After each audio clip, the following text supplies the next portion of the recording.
Il y a des visages que l'on croit connaître, des sourires familiers à la télévision, des voix qui accompagnent nos après-midi, des personnages qui semblent figés dans une éternelle légèreté. Et pourtant, derrière les projecteurs, loin des plateaux bien éclairés, certains cœurs battent en silence depuis trop longtemps. Certains secrets, soigneusement gardés, finissent par émerger comme un souffle libérateur. Aujourd'hui, dans Derrière les stars de cinéma, nous vous emmenons là où peu de caméras s'aventurent, au plus près de l'intime, du vrai, de l'émotion contenue. Celle d'une femme forte, solaire, souvent entourée, mais longtemps seule à l'intérieur. À 58 ans, alors que beaucoup pensent que l'amour n'a plus l'éclat des premières années, Caroline Margéridon surprend. Elle ouvre la porte, elle parle, et pour la première fois, elle révèle l'amour de sa vie. Mais qui est vraiment Caroline, quand les lumières s'éteignent? Derrière le rire, derrière l'assurance, derrière le personnage public qu'elle incarne si bien. Quelle femme se cache? Quels souvenirs? Quelles blessures? Quelles espérances a-t-elle portées? En silence. Et surtout, pourquoi maintenant? Pourquoi ce moment précis, à 58 ans, pour dire enfin ce qu'elle n'a jamais osé dire? Ce que vous allez découvrir dépasse la simple confession. C'est un voyage dans une mémoire, une libération tardive, mais essentielle, un chapitre inédit de sa vie que vous ne verrez nulle part ailleurs. Préparez-vous à être ému, car parfois, derrière une étoile brillante, se cache une histoire que personne n'aurait devinée. Entrez dans l'univers de Caroline Margéridon, comme vous ne l'avez jamais vu. Il y a des instants dans une vie où tout bascule, silencieusement, sans tambour, ni annonce fracassante. À 58 ans, Caroline Margéridon vit l'un de ces moments. Elle n'a pas attendu une date symbolique ni un événement spectaculaire pour parler, mais un matin quelconque, celui où l'émotion a enfin trouvé sa voie. Elle a décidé que ce qui appartenait à son cœur, ce qu'elle gardait depuis trop longtemps, pouvait se montrer, se dire, se partager. Dans la lumière douce d'un jour d'automne, elle a laissé tomber les barrières. Pas un grand discours, pas une mise en scène, juste une main posée, un regard apaisé, une présence enfin assumée. Après des années où elle a marié les objets anciens, les curiosités venues d'ailleurs, les trésors hors du temps. Voilà qu'elle révèle le plus précieux d'entre tous, l'homme qui l'accompagne, celui qui, sans faire de vagues, a creusé une place inébranlable dans sa vie. Ce récit n'est pas un itinéraire ponctué de dates ou de faits marquants. C'est l'histoire d'une tendresse ancrée, construite dans la discrétion, portée par la nécessité de se sentir pleinement vivante à travers une personne. Le premier chapitre est celui de la découverte.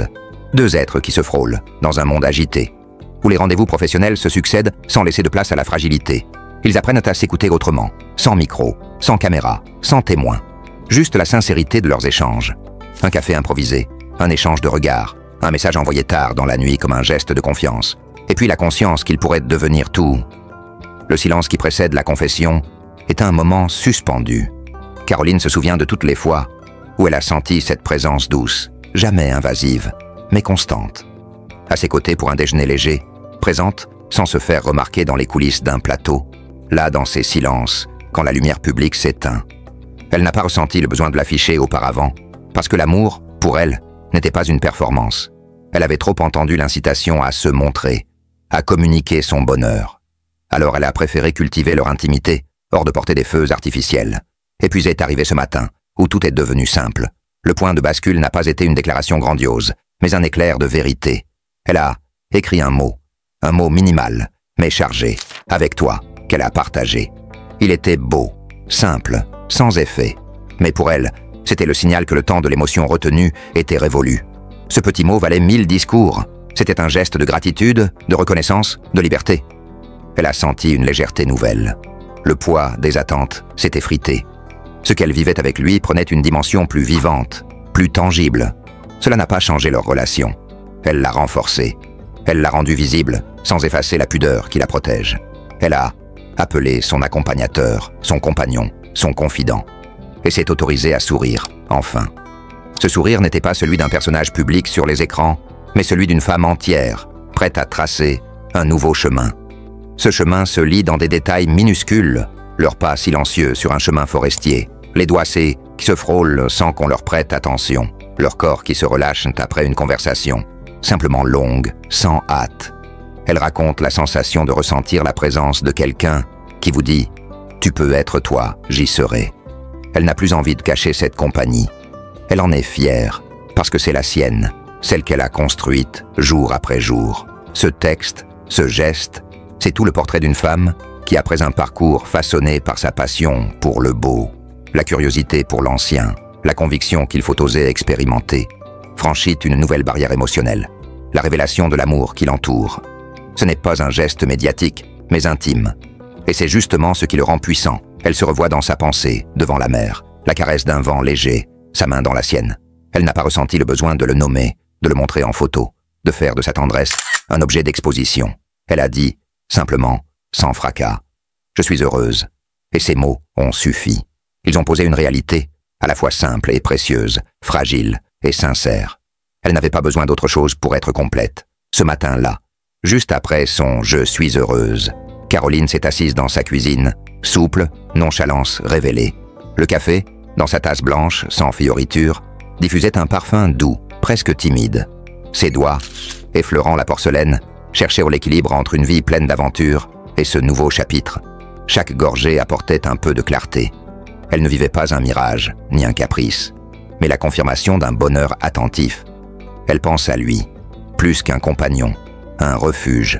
Il est l'homme qui lui apporte un point d'ancrage sans cage. Elle se rappelle leur première balade dans les ruelles pavées d'un petit village, mains croisées, paroles légères, le bruit amorti de leurs pas sur la pierre, ancienne. Ils sont silencieux, mais chaque silence est dense. Ils n'ont pas besoin de mots pour celui-là. Ce souvenir murmure l'essence de leur lien. Ils ont enregistré ensemble une minute de silence, à l'instar d'une valse secrète. Lorsqu'elle revenait d'un rendez-vous pro, fatiguée, distraitement il déposait sa main sur l'épaule. Là, elle prenait 3 respirations. Elle retrouvait la capacité d'être simplement présente. Elle savait alors que ce geste, abstrait, signifiait « je suis là ». Et ce « je suis là » lissait en elle plus fort que les applaudissements qu'elle entendait parfois sur les plateaux. Leur complicité s'est matérialisée aussi dans de petites habitudes. Un message chaque soir, parfois un mot taquin sur le frigo, « pense à toi », écrit à la craie blanche. Un calendrier partagé mentionnait leur « dimanche sans horaire », où ils se donnaient rendez-vous autour d'un petit déjeuner tardif, puis la possibilité de choisir une promenade, un film, un moment calme. Caroline a mis un mot en bas de l'agenda. Moment sacré. Ce geste anodin révélait l'importance qu'elle portait à ces brimes de temps commun. Elle se rappelle la première fois où elle a eu envie de rire en pensant à lui. Un rire léger, vrai, spontané, comme à l'adolescence. Elle l'avait surpris à imiter maladroitement un expert de sa série préférée. Devant un boîtier télé presque vintage, elle avait ri sans honte, comme une enfant retrouvée. Ce rire-là était pour elle un éclair. Ce rire-là, elle le voulait pour demain, pour chaque jour. Le long du fil ténu du quotidien, cette douceur l'a prise au piège. Elle ne voulait plus vivre sans. Ils ont fabriqué un rituel du soir, choisir un mot du jour, juste un mot, et le partager. Parfois, gratitude, parfois silence, parfois espérance. Ils réécrivirent leur complicité avec soin. À force de mots partagés, leur intimité s'est densifiée. Et dans ces mots, Caroline se reconnaissait. Sans filtre, sans artifice, elle sent souvent une vague de gratitude pour le chemin parcouru.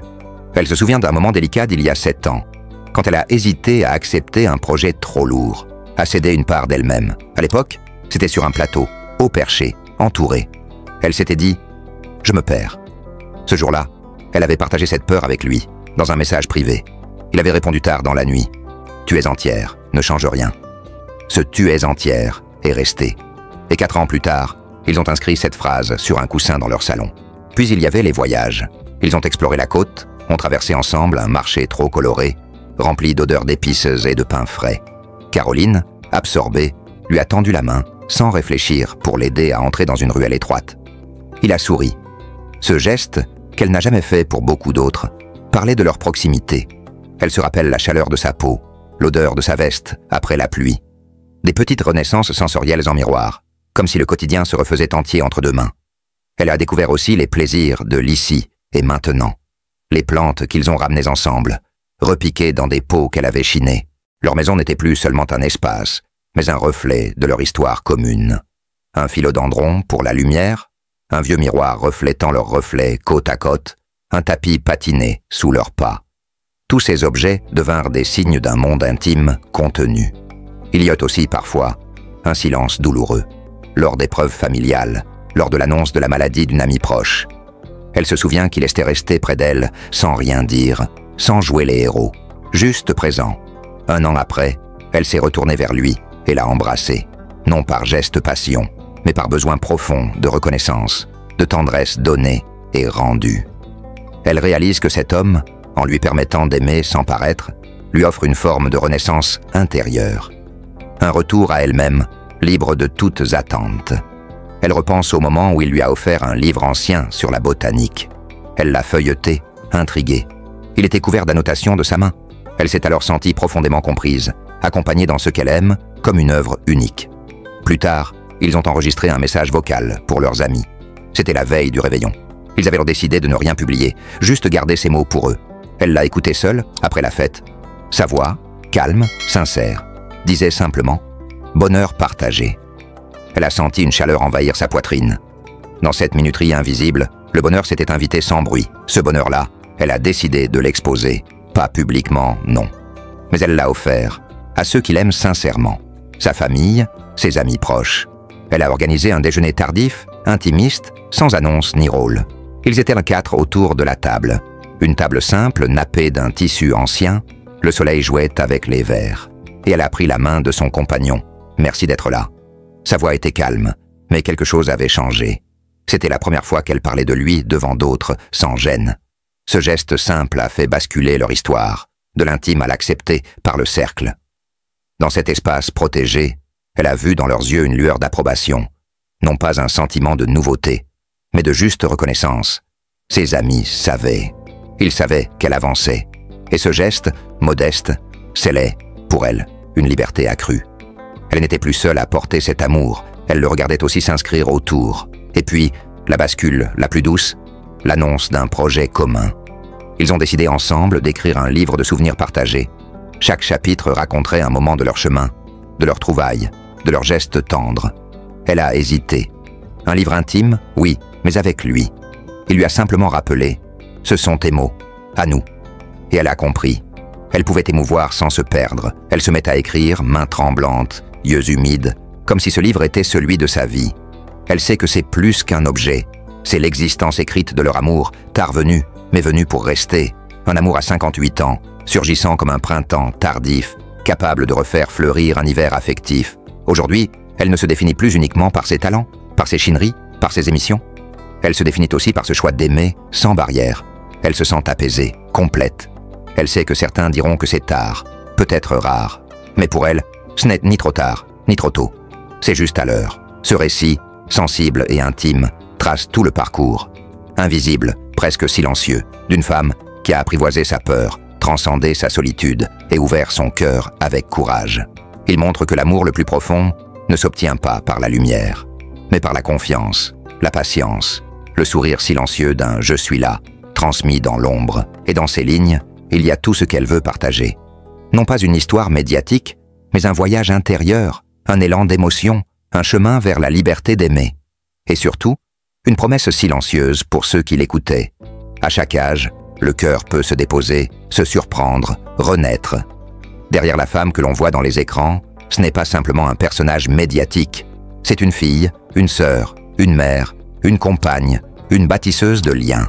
Caroline Margéridon porte en elle une histoire familiale tissée de simplicité, de rire, de silence parfois lourd, mais toujours solide. Elle se souvient des dimanches dans la maison du Périgord, un lieu hors du temps. Une bâtisse en pierre, des volets verts, des chênes centenaires. Là, les repas familiaux prenaient un des airs de retrouvailles sacrées. Sa sœur riant aux éclats, son frère taciturne mais présent, leurs enfants courant dans la cour, tandis que les adultes s'attablaient. Elle a grandi dans une fraternité joyeuse, modelée par des valeurs partagées, le respect, l'entraide, la transmission. Chaque plat mis sur la table était lui-même un héritage, une mémoire collective. Plus tard, elle songe souvent à ce que ces moments lui ont légué. La présence, les regards sincères, la capacité à être soi-même sans masque.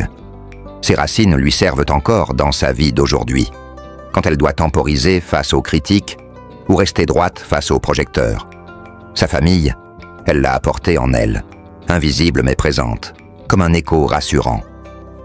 Caroline est devenue mère et a mis à son tour la famille au cœur de sa vie. Elle n'a pas eu d'enfant, mais elle parle avec émotion des liens forts qu'elle entretient avec ses nièces et neveux. Une aube particulière. Les enfants incarnent la promesse d'un avenir, l'élan de la vie qui continue. Quand ils l'appellent « tante », ses yeux s'illuminent. Elle s'investit dans chacune de leurs émotions, elle les chouchoute, les gâte, mais ne perd jamais le fil. Elle les respecte. Elle raconte dans un sourire les anniversaires, les vacances en bord de mer, les dessins qu'il rapporte, les mots maladroits mais sincères. Ce n'est pas une tante gâteau, mais une présence choisie, consciente, réfléchie. À travers ces liens, elle construit un foyer secondaire, pas un lieu géographique, mais un lieu émotionnel, un sentiment de chez-soi qu'elle transmet, comme une évidence à ses enfants. Pour eux, elle est une silhouette rassurante, une voix qu'on cherche, une main qui réconforte, après une petite chute. Au fil des années, sa relation avec sa sœur a évolué. Elles ne sont plus seulement complices, mais devenues amies. Elles s'appellent pour partager des nouvelles, des confidences, et rien souvent des souvenirs d'enfance. Caroline se souvient d'un Noël où elles avaient échangé des robes vintage dénichées ensemble.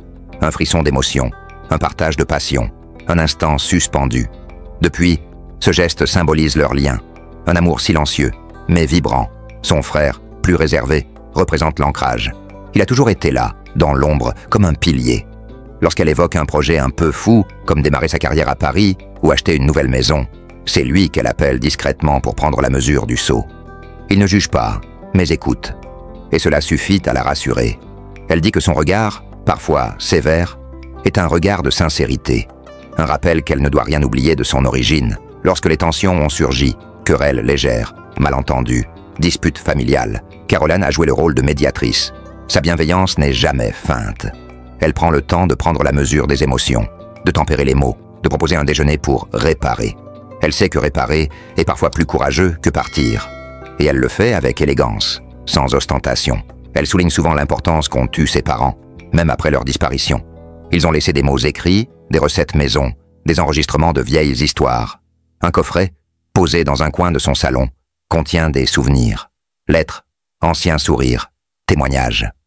Elle n'en parle pas souvent, mais lorsqu'elle ouvre ce coffre, les souvenirs reviennent comme une lumière. Et elle sait que chaque choix aujourd'hui est posé, en partie, par fidélité à ce passé. Quand elle évoque quelques moments d'éloignement, des ruptures, des tensions, elle dit qu'ils ont nécessairement impliqué de l'amour, que la distance familiale est parfois une forme de retour à soi, à ses racines, pour mieux se reconnecter ensuite. Elle a appris à mettre de la distance sans perdre les liens, à donner de l'espace sans rompre l'attachement. Une pratique de douceur, de respect, qui fait partie de son ADN. Sa vie professionnelle ne l'a jamais empêchée d'être présente, mais elle a parfois provoqué des ajustements.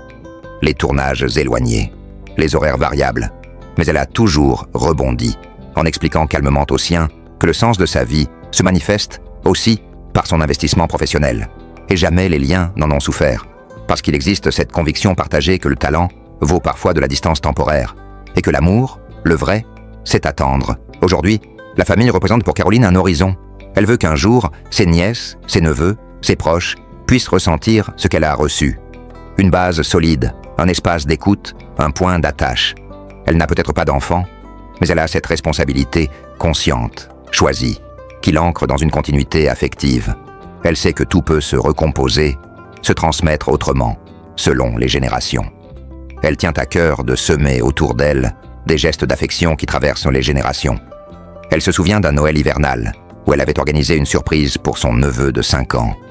Un début de soirée dans une cabane, qu'elles avaient décorée ensemble, avec guirlandes et lumière, où elle avait lu des contes de Noël jusque tard dans la nuit.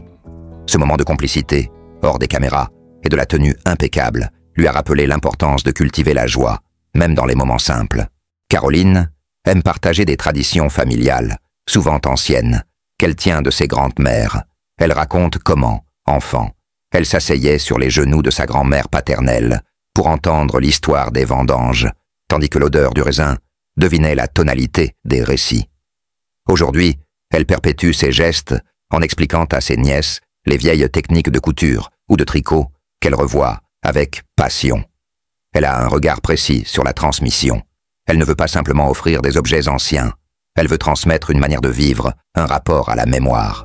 Elle raconte à sa sœur, parfois en tissant un motif sur une nappe, comment une pièce de faïence acquise lors d'un vide-grenier raconte l'histoire d'un couple remarqué 20 ans plus tôt à Paris.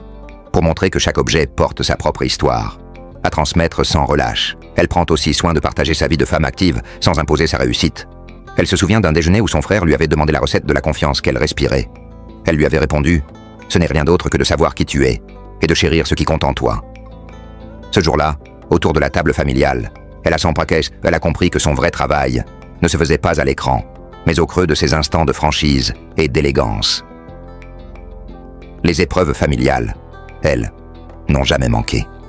Elle se souvient d'un été difficile, où son beau-père, malade, avait été soigné chez elle. Elle avait aménagé une chambre spécialement, passé des nuits à son chevet, accueilli des amis proches, organisé une collecte de repas, de couverture. Ce fut un moment de fragilité, de vraie humanité. Et la famille s'est alors reconstituée dans la douceur du soin partagé. Son rôle, à elle alors, fut de tenir les fils, de les garder unis. Elle a trouvé dans cette épreuve un sens. Être présente, pleinement. Elle pense aussi à ces moments où elle a hésité, où elle a failli s'éloigner. Il y a quelques années, une divergence d'opinion politique a brièvement opposé 2 membres de sa famille. Les échanges se sont envenimés, jusqu'à ce qu'elle organise un déjeuner sans violence, où chacun a pu poser sa parole. Elle a préparé un plat qu'ils aiment tous, raconté une anecdote d'enfance pour les détendre. Et l'atmosphère s'est adoucie. Cette capacité à désamorcer, à écouter, à ne pas subir, elle la porte comme une mission importante pour sa famille. Elle est aussi consciente du poids particulier qu'on les attende sur elle, en tant que tante, en tant que femme d'action.